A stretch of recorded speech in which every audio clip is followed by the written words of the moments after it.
नमस्कार।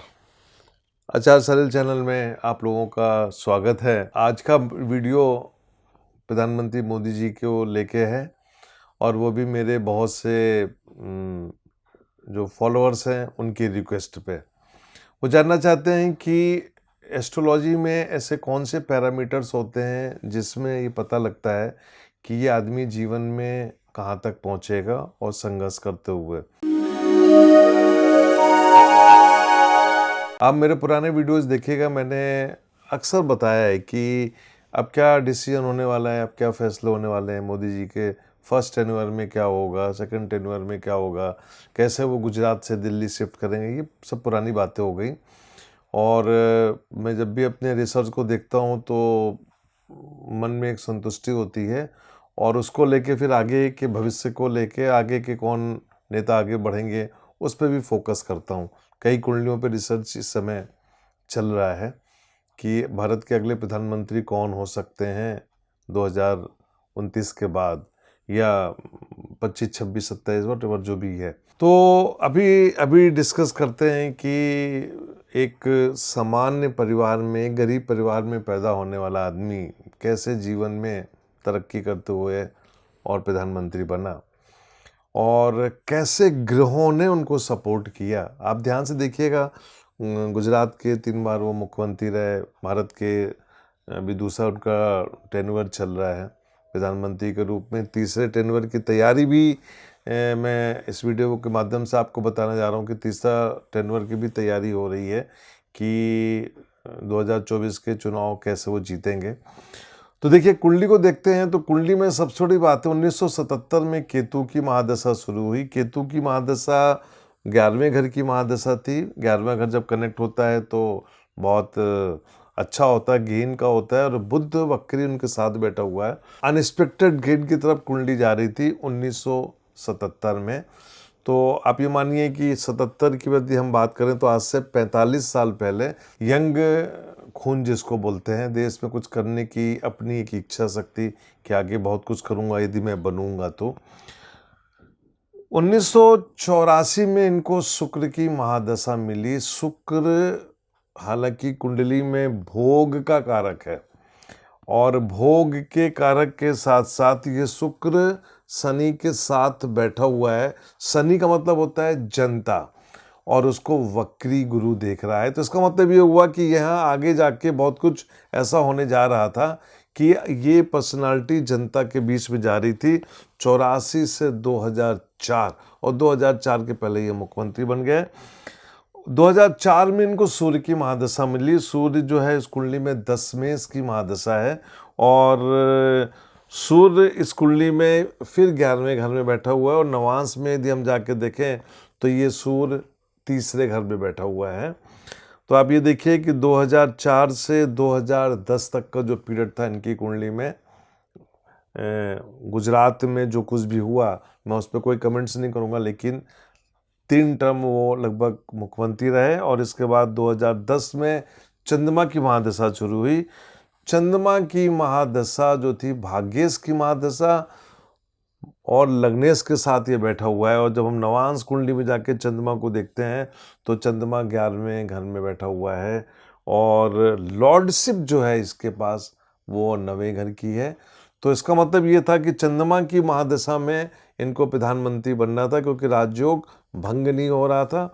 और आप देखिए 2014 और 2019 की जो पीरियड थी वो चंद्रमा ने पार लगा दिया। चंद्रमा 2020 में खत्म होकर 2020 में लग्न की महादशा जो कि मंगल की महादशा, और मंगल की महादशा 2027 तक है। 27 के बाद इस कुंडली में राहु की महादशा शुरू होगी। मैं राहु की महादशा में नहीं जाऊंगा, मैं 2027 तक ही इस कुंडली पे रिसर्च करूंगा क्योंकि राहु की महादशा एक संन्यास की तरफ प्रेरित करती है। कहीं ना कहीं जाके वो एक कुछ फैसले लेंगे और अपने आप को राजनीति से अलग करेंगे। 2024 में जब लोकसभा चुनाव होंगे, टक्कर में 3-4 कुंडलियां रहेंगी क्योंकि मेरे पास ये सब एक्चुअल डेटा है, लेकिन मैं इनके नाम नहीं लेना चाहता इन लोगों के, क्योंकि ये भीष्म पिता के सामने टिक नहीं पाएंगे।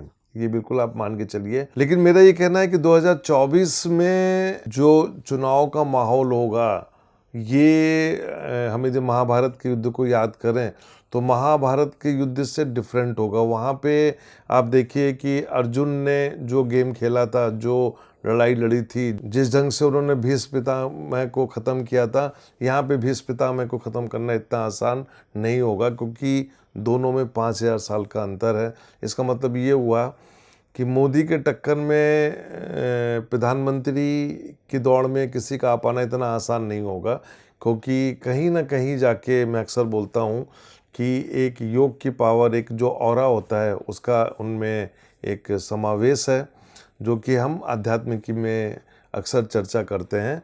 और जहाँ तक जो लोग दौड़ में अपने आप को लाने की कोशिश करते हैं, मैं समझता हूँ कि वो आध्यात्मिक रूप से उनका लेवल बहुत कम है।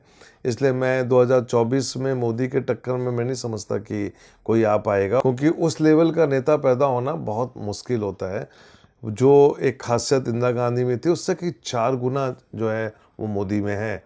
तो मैं समझता हूँ कि 2024 के चुनाव में जनता एक बार फिर उनको अपनी ब्लेसिंग्स देगी, और आप ये मान के चलिए कि 24 में वो फिर चुनाव जीतेंगे, और दशा रहेगी मंगल की महादशा। और मंगल की महादशा को यदि मैं ध्यान से देखूं तो मंगल भाग्येश के साथ में बैठा हुआ है। मैंने पिछले वीडियो में बोला था कि उनको अपनी हेल्थ का ध्यान रखना चाहिए, और मैं ये कहना भूल गया था कि एक क्रिया योगी और एक योगी पुरुष जो होते हैं, उनके लिए कहते हैं ना कि शिव का एक वरदान होता है।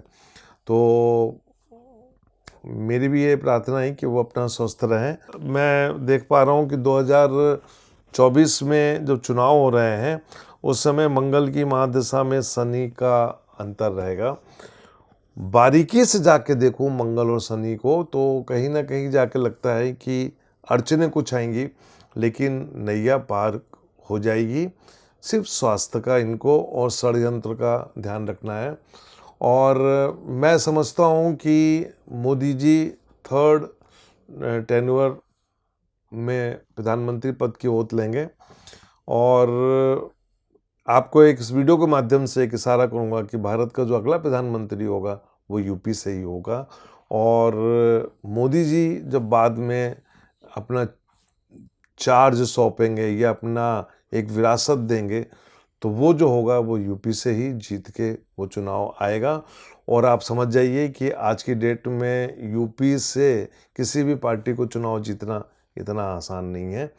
तो ये एक मैं इशारा कर रहा हूँ कि मोदी के बाद अगला प्रधानमंत्री यूपी से आएगा। अक्सर मैंने वीडियोस में बोला है कि दशा सिस्टम का बड़ा इम्पोर्टेंट होता है, और इनकी कुंडली में केतु से लेके मंगल तक का जो दशा सिस्टम मिला, ये एक अपने आप में एक बहुत ही बड़ा राजयोग जिसको मैं बोलूँगा। मैं समझता हूँ कि भारत में अगले प्रधानमंत्री के रूप में जब नाम आएगा तो मैं समझता हूँ कि मोदी जी के टक्कर का कोई नाम नहीं होगा, क्योंकि जो दशा सिस्टम इनको मिली वो दशा सिस्टम मिलना इतना आसान नहीं होता, खासतौर से बचपन से ही। तो ये कुंडली अपने आप में एक बहुत ही खूबसूरत कुंडली, जिस पे मैंने काफ़ी काम किया 20-25 साल।